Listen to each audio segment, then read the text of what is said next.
N-word has been called one of the most offensive and inflammatory racial slurs in the English language.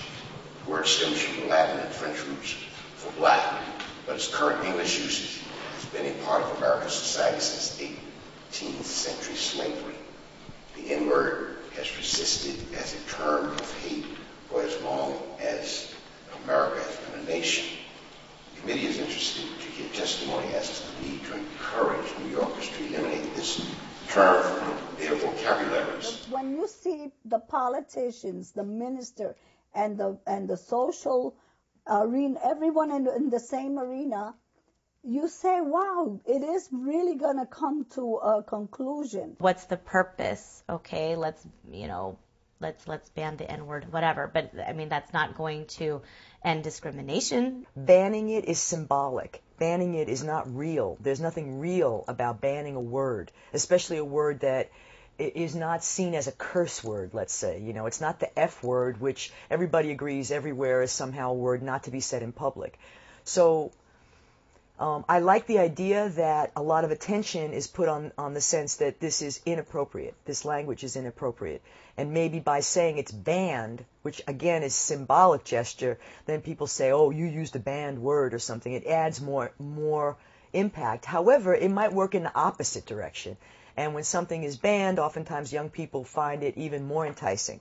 Given the recent events surrounding the Michael Richards incident and the current campaign in many areas of the country to abolish this hateful term, I thought it was appropriate to encourage my fellow New Yorkers to join in this movement. If I'm against the N-word, you know, if I'm one of those people who think abolish the N-word, why would I think abolish the N-word now? Again, because Kramer said it, and then, oh, this word is horrible, and all these things about the word. And then when I hear it in a Tupac song, I don't say anything. Yeah, that might be a more difficult challenge and fight to fight, but you got to fight that one too if you think that, you know.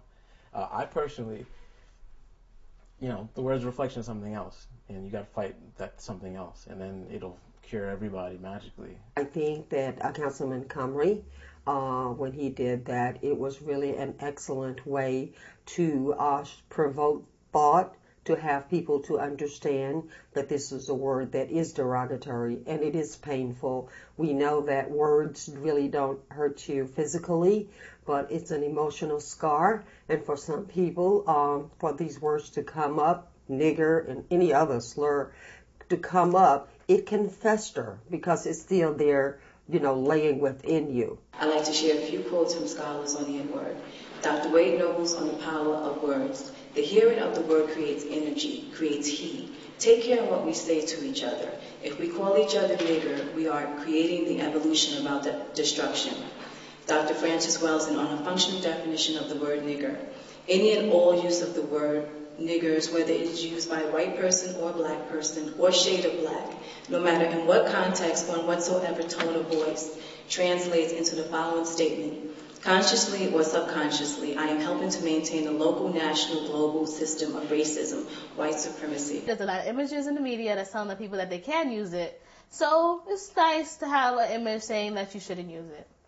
On the other hand, I feel like there's a war in Iraq. There are people getting shot by the police. And why is this congressman putting all his effort into this? You know, isn't he a congressman for Queens? We have to kind of go a step further and not let the sort of symbolism, you know, of that also sort of displace other sort of like real socioeconomic problems that, you know, the black community is dealing with that just eradicating the N-word won't necessarily solve. It is not just a word we fight against, but a mentality. This mentality shows up when we don't go out to vote. This mentality shows up when we accept black on black crime as a norm. This mentality shows up in health, education, and alarming prison statistics. The symbolic moratorium proposed by Councilman Leroy Comrie is a powerful weapon in the fight against this mentality, signifying it is time to speak life into the black community instead of death. Getting the word out and, you know, telling kids to learn about the word is fine. I find nothing wrong with that. That's great. But, to think of, okay, we're going to put a memoriatorium and that's it. End of the story. Kids are going to learn now. It's much more complex than that. We're going down a very dangerous road, and it's very hurtful when you see young people who are so headstrong and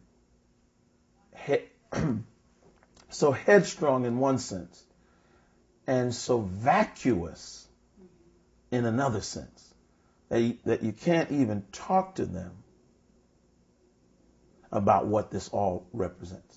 I just think that whole idea of we're going to take the word nigger and use it on ourselves so that you can't use it on us. Ha ha ha. Yeah, and now it just became nigga. Like, what up, nigga? Like that. I just think that's how it happened eventually, but now it just makes it really sound stupid. Some may argue that it's a word of empowerment, but it's not, because the root of the word is so racist, it's so demeaning, so degrading, that there's no possible way of saying that it's a positive thing. There is no other racial derogatory slur that offends like the N-word. This word is rooted in the historical makeup of this country, the United States of America, where it was used by one group of people, white people, in an attempt to completely dehumanize another group of people, Africans, black people, to maintain and justify a system of chattel slavery, free human labor, that is the root cause of America being what it is today. Mississippi was like one of the most headstrong states. They didn't want to stop Jim Crow. They were they were very headstrong. So what they did was they had a symbolic voting registry where they was trying to get black people to just come, even though it doesn't matter, just come and register, and they were, fires, they set the buses on fire, like it was like a lot of stuff that went on to stop this from happening. And even though it was symbolic, it didn't mean anything. They knew the power in black people coming together and deciding that they were gonna, if they can vote, if they were allowed to vote, they will be voting. Mm-hmm. So they knew what that meant to have the symbolic behind that, and they tried to stop that. So people bound together and decided they weren't going to use this, even though it's symbolic. I think it can have power, but unfortunately, people are going to forget about it. I'm extremely hopeful, extremely prayerful. I stood with Leroy Comrie. We had him here at the church when he led the fight to symbolically ban the N-word, and I'm joining with him now in drafting letters to the major corporations that have shown a double standard in terms of their acceptance of the word. But I'm not quite sure how this is going to end up. The first stitch has taken place. When you close a wound, well, maybe this stitch will really heal somehow.